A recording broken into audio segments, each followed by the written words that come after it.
Hey, I'm Greg. This is Jared and Jacob, and we're the guys behind Wisecrack, where we make comedy and educational videos. We're so excited to teach you guys how to make awesome YouTube videos using a limited budget, or what we call broke-ass budget.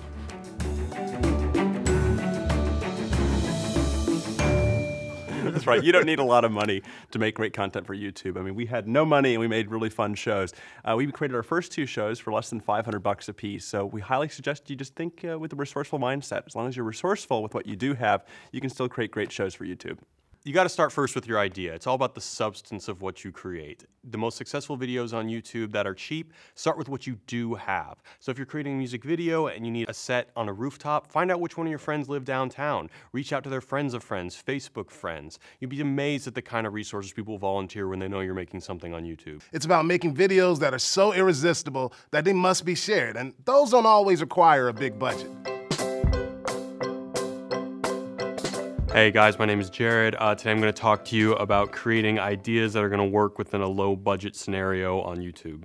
First, don't get stuck in the mindset that if you don't have a lot of money, you can't make great videos, because it's just not true, especially with YouTube. Making cheap videos is what YouTube is all about. YouTube isn't TV, it's not film. It doesn't need to look fully polished to be successful. Even if your production looks homemade, your audience will love you more for it because it's real. They can see you in it. Use those limitations to your advantage. If you don't have an idea of what to make yet, look around you. Think of what you have. Maybe it's locations, access to actors, certain props, costumes, collections, whatever. Or maybe it's something that you know a lot about. That's a good starting point. Think about how you can create something compelling using those limitations. Let's say, for example, you only have access to your bedroom or apartment. What kind of shows or videos can you create that uses the bedroom or the apartment as a setting?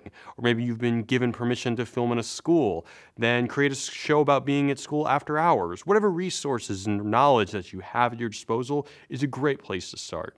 So, for example, for Thug Notes, I had access to one of my best friends, Joe, who just so happens to be a literary genius. So using that, I knew I could count on him to help me create a show about great works of literature.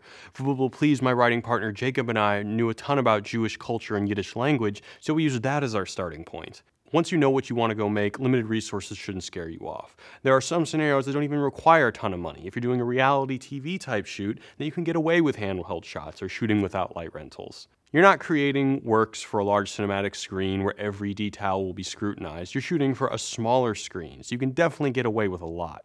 A smart thing to do is create a format that you can film multiple episodes in one day. So for example, with Thug Notes, we're able to shoot all the episodes in one location. It's just Sparky Sweets in front of his library.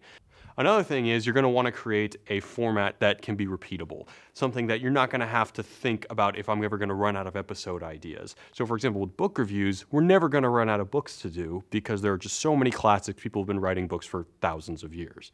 So another thing about Thug Notes that makes it very easy is that it's literally just a 2-camera setup. We have a close-up and we have a wide shot. All the real labor goes into the writing. But when it comes to the production day, which is always the most expensive day, we're really just cranking them out. If you get on set, something's always going to go wrong. Set life, creating something, especially in video, is one of the most chaotic things you can do. You have to come in with a very flexible mentality. You have to say that if something goes wrong, try and use that to my advantage. So once you got your script, you're ready to move on to the next step, production. Hey, I'm Jacob. All right, so you have a script and you know what you want to make. Well, welcome to production, one of the most exciting steps in the whole process of making great videos for YouTube. Locations are always the first thing I think about, since without them, you can't really get your job done. For our first show, I needed a really beautiful home and kitchen, so I called my landlord. I asked her if I could use her place, and I guess I felt a little guilty, but not really. I said, "Hey, Carol, good to hear from you. I hope you've been well. Can we use your kitchen for a shoot?" And I thought she would definitely say, no, it's too invasive. And she was like, "Yeah, I don't care. Like, come on by. It's fine." It didn't cost a penny, and she was so happy how the first episode turned out that she let us use her house over and over again for the show. A friend of the family generously let us use their beautiful home library for Thug Notes. Without them, our show would never have been possible. And I didn't have a budget, but I knew I needed something spectacular to showcase the show. And I found it. We later used our accountant's office, anywhere we could get access to. If you look hard enough, you'll find something. So once you have your location, it's time to start thinking about props and wardrobe. Again, cheap, cheap, cheap. For Bubble Please, I borrowed most of the props from my family. For Thug Notes, we borrowed a lamp from a friend, we got a cheap chair here, we got some free books there. Before buying anything, be sure to check out free Craigslist or other online classified listings in your area, and hit up Goodwill, the Salvation Army, and other local thrift shops. So here's a Halloween head that we got for $1, and we've used it in our Halloween productions year after year. Props, clothes, locations, you name it. It never hurts to ask. If you don't have money to offer people in exchange for what you're requesting of them, offer to buy them a coffee or a meal. It may not change their lives, but people really do appreciate a token of gratitude. And if you can offer them your company, you'll be surprised how that can be more meaningful than payment. On the day, it's finally here. Let's consider lighting. Maybe your shots don't even require them. If that's the case, maybe you're shooting outside, great, you're good to go. But if you do, then maybe get some cheap lights at Home Depot or a China ball from IKEA.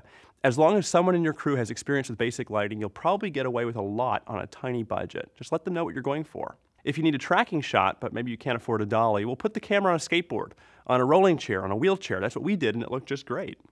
Being resourceful is incredibly important when you don't have a lot of money, but don't let that scare you off because you can make really great content without, really spending a lot of money. Hey, I'm Greg. I play Sparky Sweets on Thug Notes, and I'm going to talk to you about performing under limitations. Being in front of the camera on a YouTube show is a blast. It's about building a direct relationship with the viewer, my fans. There is no shortage of aspiring actors, and every major city has a resource that you can reach out to actors. Just Google it. You can also find actors through your local little theater, or actor troupe, or online actor databases. And if you need a comedian, consider checking out the local comedy scene. I'm a stand-up comedian. That's how Jared and Jacob found me.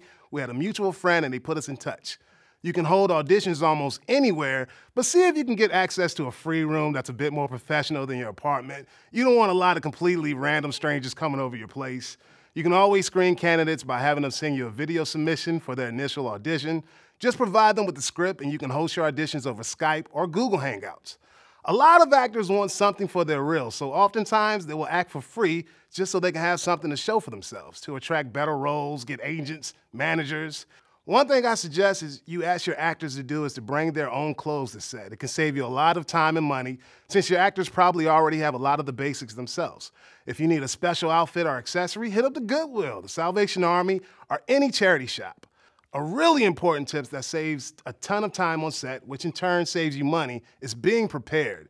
Send your actor their scripts as far in advance as possible. Have your actors rehearse their lines, and if you have a ton of material to cover, consider a cheap teleprompter. You can find one that works with an iPad for about $100 on eBay.